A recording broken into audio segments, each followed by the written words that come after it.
There was this man named Jimmy, and Jimmy said that when he was a young boy, he grew up outside of Roanoke, Virginia, in this, you know, two-story, um, 1950s style home.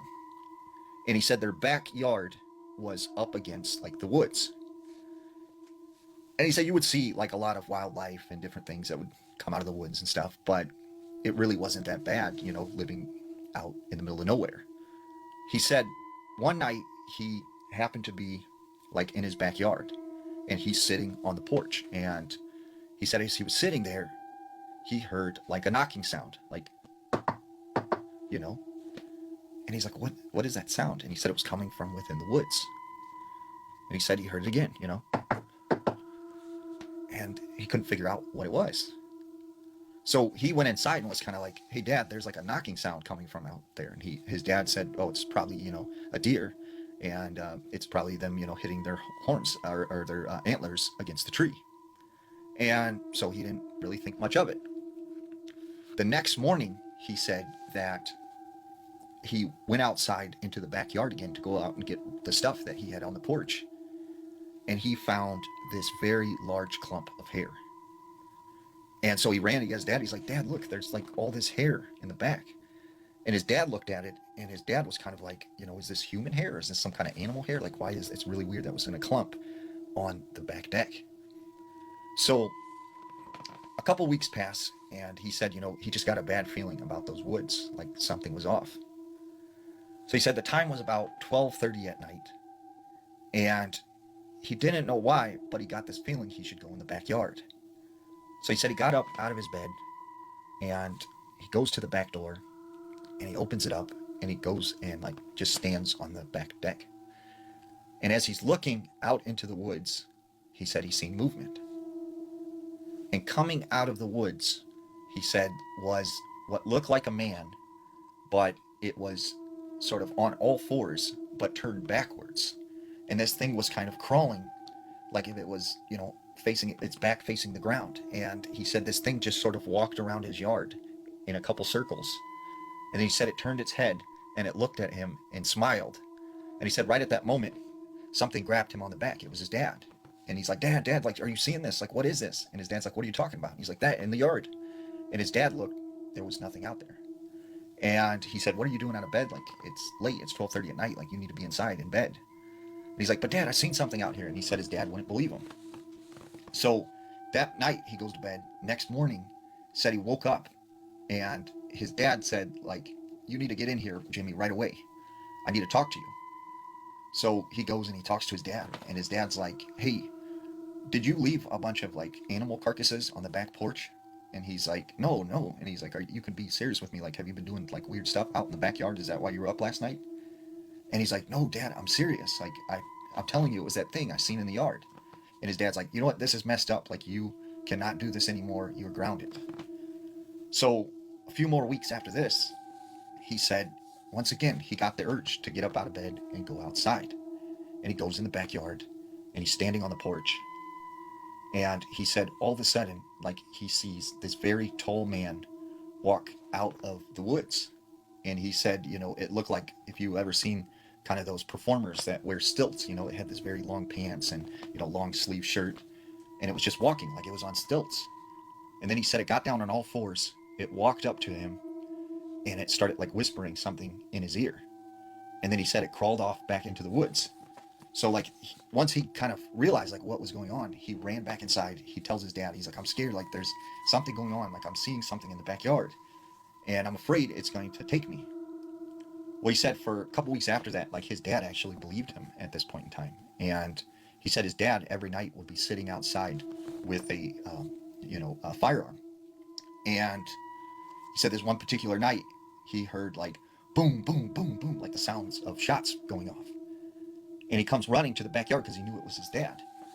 And he sees his dad just kind of like looking around all scared, and his dad comes inside and was like, "Yeah, look, we're packing up, we're leaving the house, we're not going to live here anymore." And so he said they moved out the next day. You have to be careful when you buy stuff from the thrift store because you don't know where those items have been, who owned them, what they were used for, and sometimes you can bring something home with you. Now, there was this girl named Rebecca. Rebecca was from Burbank, California.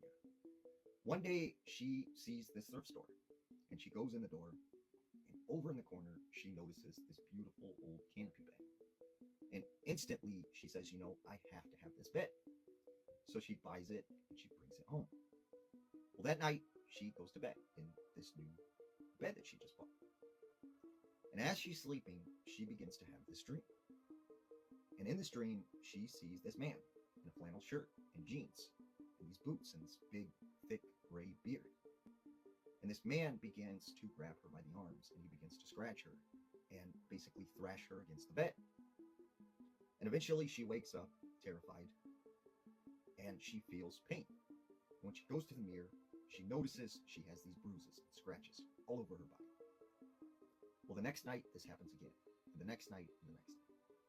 And then one night, she's too terrified to go to sleep. She's worried she's going to have these nightmares.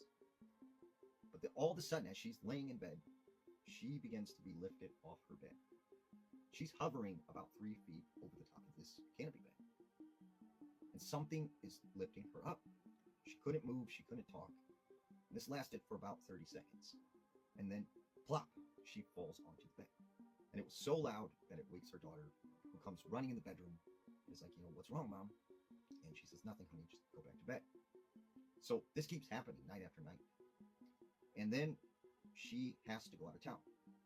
So she asks her friend to watch her house.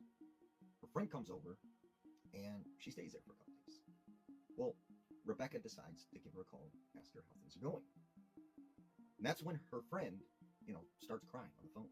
And Rebecca could tell that something was bothering her. So she goes, what's wrong? Like, what's going on? She goes, well, I slept in your bed. And I woke in the middle of the night to this old man standing at the foot of the bed. And I know he was there. I seen him. Like, I'm freaked out. And when she describes this man, it is the exact man that Rebecca had seen in her dreams. So immediately she knew that something was wrong with this bed. So when she gets back from out of town, she takes the bed and she goes back to the thrift store. And she goes inside and she tells the manager, I don't want this bed. You can have it. Like, there's something wrong with it. And she said the manager just kind of looked at her and was like, it's crazy that you brought this bed back, because not even a couple weeks ago, before you bought this bed was brought back to us. We had sold it the first time. And the lady who bought it said that she didn't want it because there was something wrong with it. And so Rebecca's like, well, how did you guys get this bed? They said, well, there was this estate of this old man who passed away, and this was his bed and one of the items that was given to the thrift store. And so immediately Rebecca felt like that must have been the old man that I was seeing in my dreams. Did you ever hear about the Fresno Nightcrawler? Now, the Fresno Nightcrawler was this really strange creature.